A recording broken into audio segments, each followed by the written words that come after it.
Sir महागठबंधन में राष्ट्रीय जनता दल ने पहली बार आज अपने 243 उम्मीदवारों की सूची जारी की है और जो दूसरी विपक्षी पार्टियां हैं उनके लिए 100 सीट छोड़े गए हैं। पहली बार पूरी सूची राष्ट्रीय जनता दल ने आज जारी की है।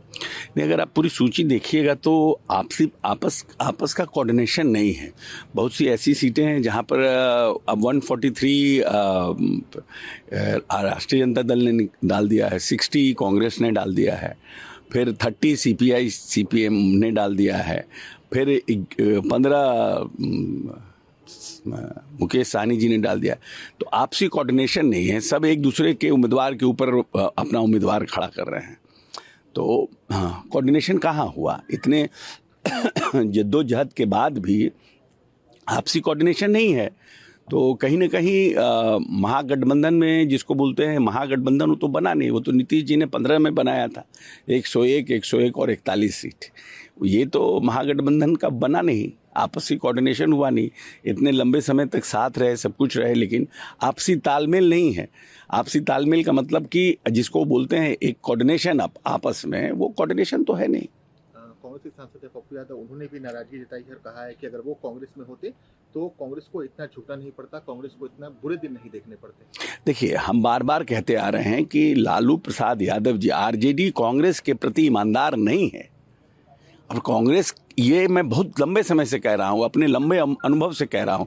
14 में हमने देखा लोकसभा, 15 में हमने देखा विधानसभा में भी अगर नीतीश जी नहीं रहते तो हमको क्लीन 41 सीटें नहीं मिलती। फिर आपने देखिए 2020 में कैसी सीटें दी गई, और उसके बाद 25 में क्या हालत हुए। सब जगह उम्मीदवार, आपने कांग्रेस के उम्मीदवार के खिलाफ भी उम्मीदवार दे दिया है, सिंबल दे दिया। तो आपसी कोऑर्डिनेशन नहीं है। कांग्रेस को बराबर की कैपेसिटी, या जो कांग्रेस की कैपेसिटी है उसके हिसाब से सीटें देना नहीं चाहती है आरजेडी। सर महागठबंधन में राष्ट्रीय जनता दल ने पहली बार आज अपने 243 उम्मीदवारों की सूची जारी की है और जो दूसरी विपक्षी पार्टियां हैं उनके लिए 100 सीट छोड़े गए हैं। पहली बार पूरी सूची राष्ट्रीय जनता दल ने आज जारी की है। नहीं, अगर आप पूरी सूची देखिएगा तो आपस का कोऑर्डिनेशन नहीं है। बहुत सी ऐसी सीटें हैं जहां पर अब 143 राष्ट्रीय जनता दल ने डाल दिया है, 60 कांग्रेस ने डाल दिया है, फिर 30 सीपीआई सीपीएम ने डाल दिया है, फिर 15 मुकेश सहनी जी ने डाल दिया। तो आपसी कोऑर्डिनेशन नहीं है, सब एक दूसरे के उम्मीदवार के ऊपर अपना उम्मीदवार खड़ा कर रहे हैं। तो हाँ, कोऑर्डिनेशन कहाँ हुआ? इतने जद्दोजहद के बाद भी आपसी कोऑर्डिनेशन नहीं है। तो कहीं ना कहीं महागठबंधन में जिसको बोलते हैं महागठबंधन, वो तो बना नहीं। वो तो नीतीश जी ने 15 में बनाया था, 101 और 41 सीट।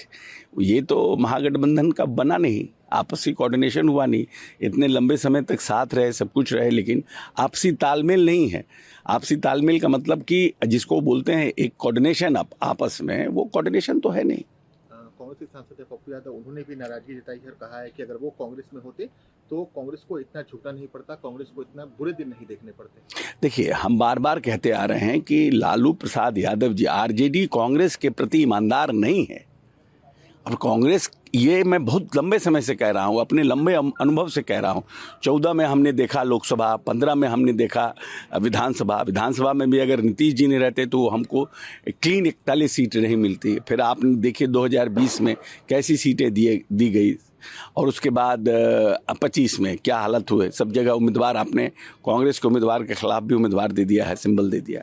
तो आपसी कोऑर्डिनेशन नहीं है। कांग्रेस को बराबर की कैपेसिटी, या जो कांग्रेस की कैपेसिटी है उसके हिसाब से सीटें देना नहीं चाहती है आरजेडी।